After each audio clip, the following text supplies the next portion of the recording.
The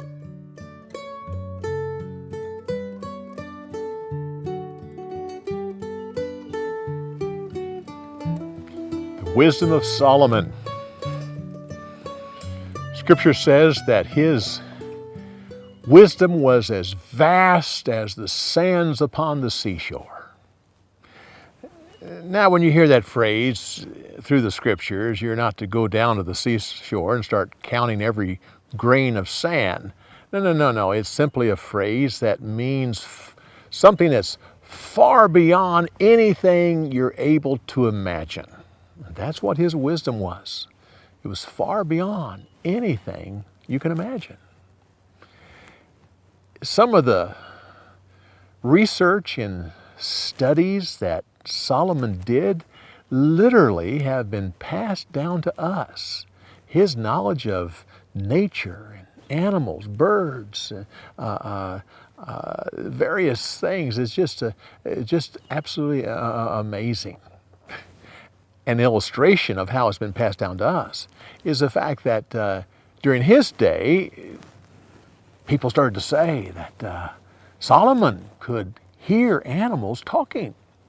Well, God gave him the gift of wisdom, not a supernatural hearing.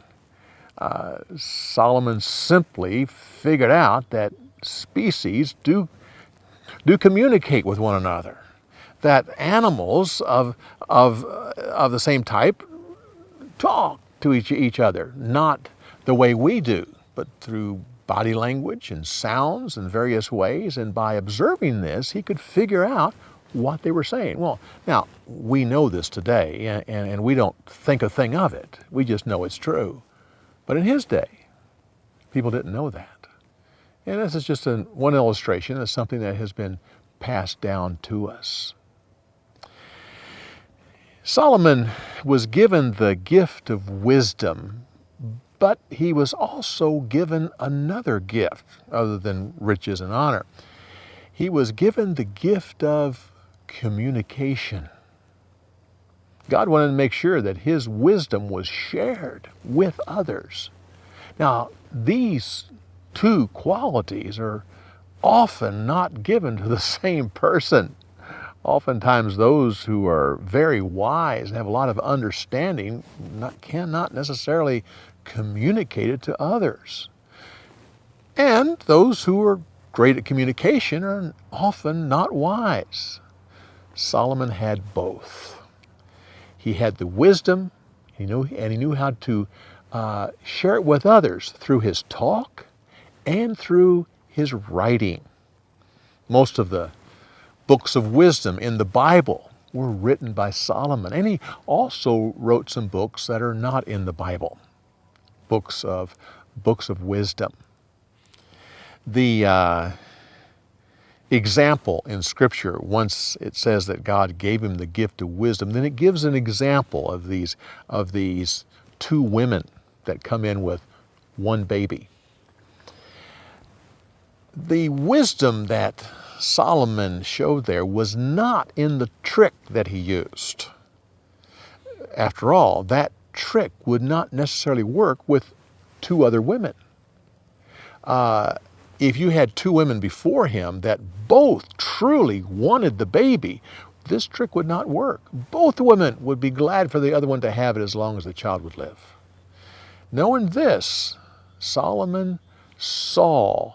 He was able to discern who was the mother before the trick. What he did was only to communicate to everybody else who the mother was.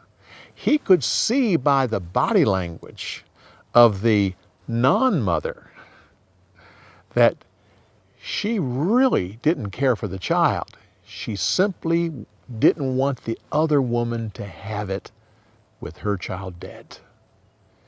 But if he just simply said, "You're the mother and you aren't," people would say, "Well, how would you know?" So he had to devise. The wisdom was, first of all, discerning who was the mother, and then coming up with a appropriate trick to to have the one woman truly reveal her motives. And that was his wisdom. And people were amazed. Years ago, someone gave me this phrase. He says, when an organization starts, a seed is planted that will eventually destroy it. Simply meaning that in any organization, the very beginnings of its destruction were in the organization at the beginning. And that is truly true of Solomon. The scripture says this. He says, Solomon loved the Lord, but he married a foreign wife to establish peace with Egypt. No one questioned he loved the Lord at that time, but he made a mistake. He married a foreign wife to establish peace. It worked so well that he did it again and again and again, till he had 700 wives and 300 concubines.